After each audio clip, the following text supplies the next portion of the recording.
A decade after ISIS was riding high, drawing fighters from around the world, Shamsud-Din Jabbar's rampage in New Orleans is raising fears about the group as a resurgent threat.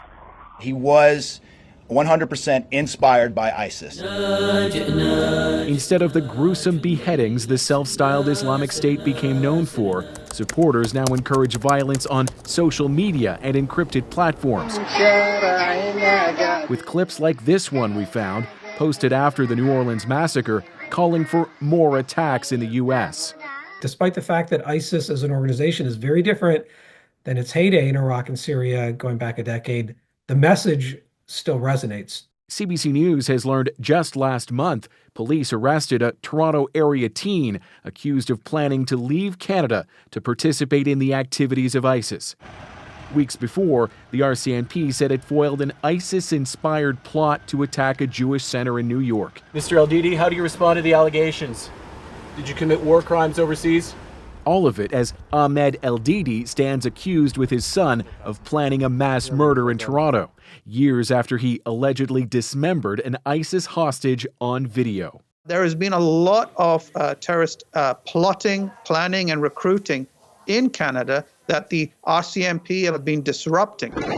In Moscow last March, an ISIS affiliate killed more than 140 concertgoers. And months later, Austrian authorities arrested alleged ISIS supporters over a plot targeting Taylor Swift shows. Since October 7th, though, that threat has gone to a whole nother level. The FBI warned about a spike in threats after the Hamas attacks on Israel. Now experts wonder about the rise of Islamists' HTS in Syria after they pushed out Bashar al-Assad.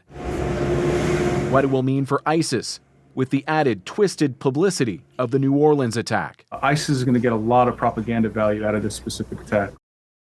And to pick up on that point, I think back to our coverage over the years of ISIS attacks, and one thing was always guaranteed. ISIS would turn to its propaganda channels and celebrate what it viewed as its victories in Europe, North America, and elsewhere in the world. And we're already seeing that online, Ian. We heard, though, the FBI in your piece say the attack was inspired by ISIS rather than directed by the group. Walk us through the distinction. Yeah, it's an important distinction because ISIS doesn't have the territory it once controlled in Iraq and Syria that it used to train fighters. So based on what the FBI has said, it doesn't look like this attacker in New Orleans was trained or this plan was organized in the Middle East, but rather it looks like another case of someone who was radicalized by an ideology online and then acted upon it, Ian. Thomas Dagler in Toronto.